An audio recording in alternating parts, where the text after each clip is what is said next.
रहना आपको जेल में ही पड़ेगा, लेकिन आपका नाम यूज करके हम शाह महमूद कुरैशी जो आपके साथ है ना, उनको जमानत हम दिला देते हैं। इन पॉलिटिक्स के अंदर इस तरह के कोइंसिडेंसेस एक ही दिन के अंदर most of the time planned होते हैं। जो तीसरे चेयरमैन है पाकिस्तान तहरीक इंसाफ के, वो पॉलिटिकल सिनेरियो में वापस आ गए। अस्सलाम वालेकुम, मैं हूं हुदा हाशमी। आप मुझे मेरे फेसबुक और यूट्यूब चैनल के ऊपर देख रहे हैं। पाकिस्तान तहरीक इंसाफ के ऊपर हर गुजरते दिन के साथ घेरा तंग हो रहा है। मसले बनते हैं और कोई नॉर्मल तरह से नहीं, बड़े स्ट्रेटेजिक और कंफ्यूजिंग किस्म की प्रॉब्लम्स हैं पाकिस्तान तहरीक इंसाफ के साथ। ना आप उनको लेके प्रोएक्टिव हो सकते हैं कि चलो वक्त से पहले जो है बंदा रेडी रहे, एक सोल्यूशन तैयार रखे, और ना ही उन सारी प्रॉब्लम्स का कोई फौरी हल है। अभी बल्ले का निशान जो इंतखाबी निशान है वो पाकिस्तान तहरीक इंसाफ से ले लिया गया है। उनकी इलेक्शन कैंपेन पहले ही है ही नहीं, और वो ना होने के बराबर चीज़ में निशान भी गया, चेयरमैन भी गए गौहर अली खान, और एक चेयरमैन जो है जेल के अंदर बैठे हुए हैं इमरान खान। जो तीसरे चेयरमैन है पाकिस्तान तहरीक इंसाफ के, वो पॉलिटिकल सिनेरियो में वापस आ गए। उसके ऊपर हम बात करेंगे। बल्ले का निशान पाकिस्तान तहरीक इंसाफ कैसे वापस ले सकती है, या उसके बगैर किस तरीके से वो इलेक्शन में हिस्सा लेगी। इस सारी चीज़ के ऊपर भी बात होगी। पेशावर हाई कोर्ट ने एक डिसीजन दिया है जी, इंपॉर्टेंट नोटिस लिया है उन्होंने। हमारी पेशावर हाई कोर्ट बहुत ज़्यादा एक्टिव रहती है, बड़ी एग्रेसिव अप्रोच है उनकी।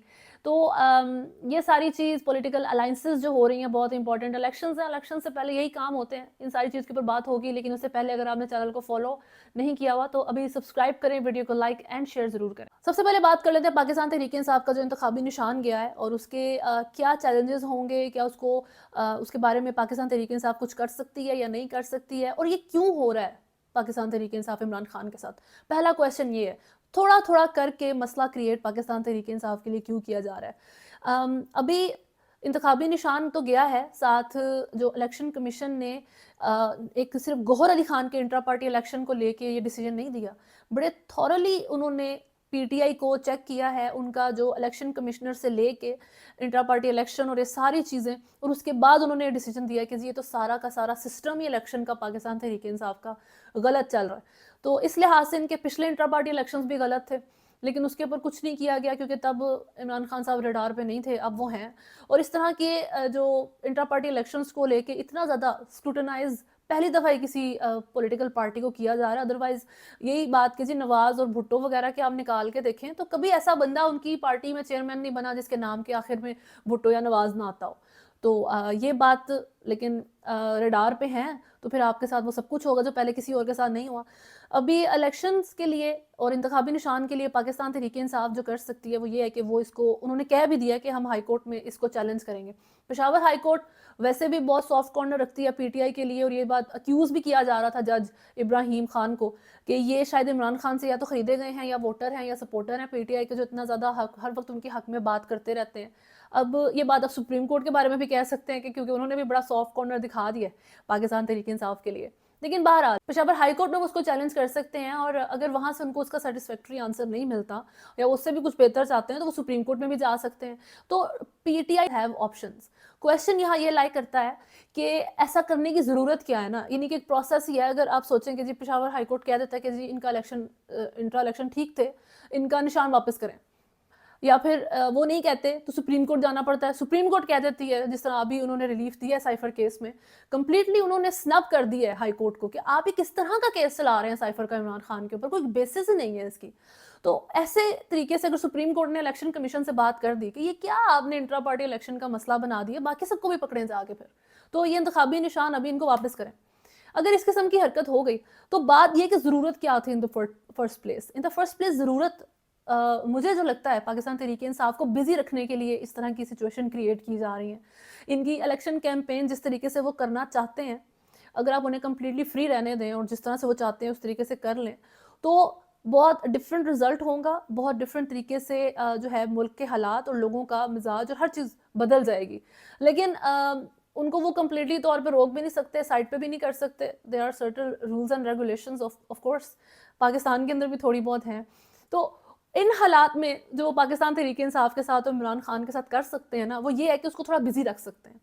छोटा सा केस चला दिया, 5 दिन 1 हफ्ता वो ले जाएगा। अभी जितना जल्दी भी इसका इंतखाबी निशान का फैसला आए तो वो 1 हफ्ते से पहले तो नहीं आएगा। तो ये इंपॉर्टेंट चीज़ें हैं। लेकिन अगर इस चीज़ को साइड पे रखें, इंतखाबी निशान ना हो, उसका क्या किया जा सकता है? उसके बारे में ये है कि जो उम्मीदवार हैं पाकिस्तान तहरीक-ए-इंसाफ की तरफ से, जो लोग टिकट पे इलेक्शन लड़ने लगे हैं, वो फिर आज़ाद उम्मीदवार के तौर पे इलेक्शन लड़ेंगे और उनका कोई इंतखाबी निशान नहीं होगा। ऐसा नहीं है कि जितने भी पाकिस्तान तहरीक-ए-इंसाफ के लोग इलेक्शन लड़ने लगे हैं, उन सबको एक सिमिलर इंतखाबी निशान मिले। इलेक्शन कमीशन अपनी मर्ज़ी का जो है ना एक इंतखाबी निशान उनको अलॉट कर देगी, which will be very confusing for the voter, क्योंकि मोस्ट ऑफ द टाइम आप इंतखाबी निशान से पहचान रहे होते हैं उस बंदे को जिसको आपको वोट देना है, तो आपको नाम वगैरह पता ही नहीं होता हाफ ऑफ द टाइम। और social media campaign Pakistan Tehreek Insaf की जितनी मर्जी स्ट्रांग हो, लेकिन लोग इस हद तक नहीं यूज़ करते, इतना एक्टिव नहीं है, तो आप अपने सारे वोटर्स को इस तरीके से नहीं टच कर सकते कि उन्हें बता देंगे ये नाम है हमारा, निशान नहीं देखना, ये बहुत टफ हो जाएगा। अगर दूसरी चीज़ ये है कि जी जो बल्ले का निशान है इस वक्त वो फॉर सेल है, ये नहीं फॉर सेल एज सच, यानी कि अगर इलेक्शन कमीशन में कोई और पार्टी जाके इसको क्लेम करती है कि जी ये हम चाहते हैं इसको, तो most probably they will get it. ज़रूरी नहीं है उन्हें मिले, लेकिन दे कैन। इस वक्त ये लॉ के और कॉन्स्टिट्यूशन के अकॉर्डिंग चीज़ है। एक और काम जो पाकिस्तान तहरीक इंसाफ कर सकता है वो ये है कि they can make an alliance किसी और पार्टी के साथ, और फिर वो अपनी गवर्नमेंट चला सकते हैं, लेकिन वो भी बहुत मुश्किल चीज़ है, क्योंकि एक ऑप्शन उनके लिए शेख रशीद थी, उनके साथ भी नहीं बन रही, या फिर जमात इस्लामी है, वो बहुत ज़्यादा ओवरकम कर देगी पाकिस्तान तहरीक इंसाफ को, तो वो भी एक सूटेबल ऑप्शन नहीं है पाकिस्तान तहरीक इंसाफ के लिए। तो ये वही वाली बात आ गई कि बिजी रखना है आपने बस इनके दिमागों को, अपने सर्वाइवल की डाली रखें। यही हालात पाकिस्तान के लोगों के जो है ना, आम आवाम के भी कुछ हद तक करके रखे जाते हैं कि इनको अब उनकी बेसिक नीड्स के इतने मसले बनाए जाएं कि ये अथॉरिटीज़ के जो बड़े क्वेश्चंस है ना कि स्टेट में ये मामला क्यों चल रहे हैं, वो उस तरफ जाए ना ध्यान किसी का। उनको रोज़ की अपनी खाने पीने की और इस तरह की चीज़ों की फ़िक्र लगी रहे। तो पाकिस्तान तहरीक इंसाफ जो है ना, बिल्कुल एक आम शहरी का जो है ना डिपिक्ट कर रही है उसको, कि उनको अपनी सर्वाइवल की पड़ी हुई है कि यार हमारा निशान, हमारे पेपर्स, हमारा चेयरमैन गया। उनको इस हद तक सोचने का मौका ही नहीं मिल रहा अभी कि प्राइम मिनिस्टरशिप वो उनके माइंड से स्किप हो गई है, वो बीच का प्रोसेस ही नहीं है, तो आगे कहाँ जाएंगे। जहाँ तक पाकिस्तान तहरीक इंसाफ के चेयरमैन की बात है, तो अभी वो गौहर अली खान तो नहीं है, इंतखाबी निशान गया, इलेक्शन कमीशन के फैसले के साथ साथ चेयरमैनशिप भी गई, और अभी अगर चैलेंज कर देती है पीटीआई इसको कोर्ट में और उनको इंतखाबी निशान वापस मिलता है, तो गौहर अली खान वापस रीइंस्टेट हो जाएंगे। लेकिन क्वेश्चन और मेरा ख्याल है सोचने की चीज़ वो ये है कि एक ही दिन में कल गौहर अली खान चेयरमैनशिप से हटते हैं और शाह महमूद कुरैशी जेल से निकल के आते हैं, और ओबियसली उनका बड़ा जो है लोगों ने बड़ा वार्म वेलकम किया पीटीआई के सपोर्टर्स ने। लेकिन ये कोइंसिडेंसेस पॉलिटिक्स के अंदर जो है, मेरा कोई ख़ास उनके ऊपर यकीन नहीं है, हर चीज़ एक पैटर्न का हिस्सा होता है। शाह महमूद कुरैशी पहले भी जब चेयरमैनशिप की बात होनी शुरू हुई थी, और हमेशा से इमरान खान का अगर कोई ऑल्टर वहाँ पर मौजूद रहा है, तो और अपने दिमाग में भी शाह महमूद कुरैशी की वो अपने आप को इस चीज़ के एलिजिबल समझते हैं कि उनको पाकिस्तान तहरीक इंसाफ का चेयरमैन बनाया जाए। अब वो बाहर निकले हैं जेल से सुप्रीम कोर्ट के फैसले के बाद। बड़े दिनों से साइफर केस चल रहा है, सुप्रीम कोर्ट ने पहले इसके ऊपर कोई जो है नोटिस ऐसा नहीं आया।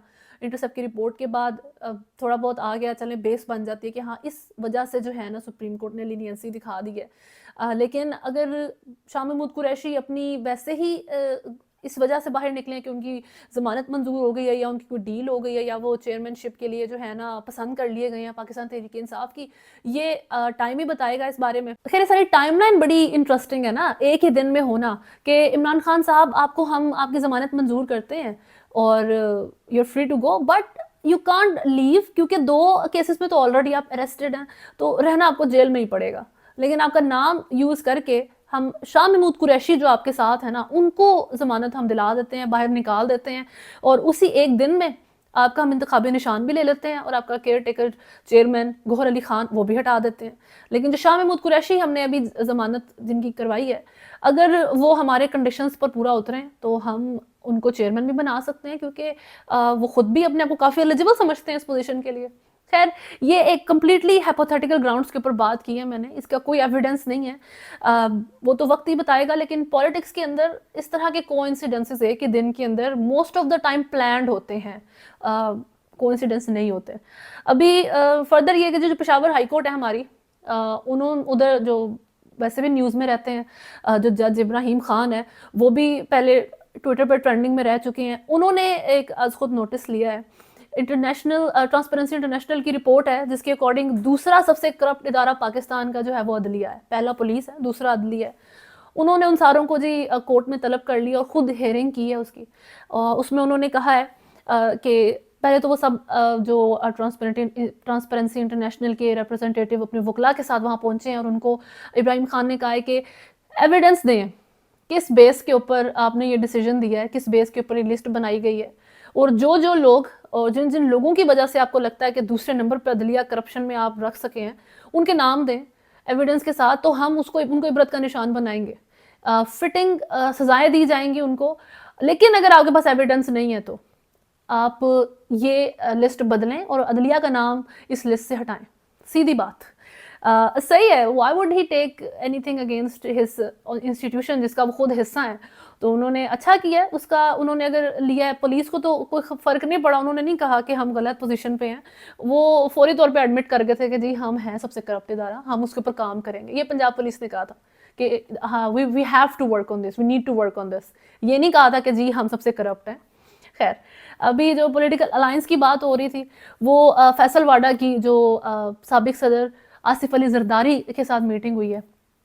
बड़ी एक लॉन्ग मीटिंग चली है, अंदर का अभी तक नहीं पता कि मीटिंग थी किस बारे में, बट ऑब्वियसली इलेक्शंस हैं जी। अभी जो सरफराज बुगटी हैं उन्होंने पीपल्स पार्टी ज्वाइन की है, साथ साथ ये वाडा साहब की मीटिंग हो गई है जरदारी साहब के साथ। तो पीपल्स पार्टी अपनी जो है गेम चला रही है। सीन्स में ज़्यादा नज़र नहीं आती, वो सीन में आपको PMLN और इमरान खान ही नज़र आते हैं। बैक पे अपना काम पूरे तरीके से पीपल्स पार्टी कर रही होती है। खैर, अभी तक के लिए प्रोग्राम में इतना ही है। नेक्स्ट वीडियो तक अपना ख्याल रखें। अल्लाह हाफ़िज़।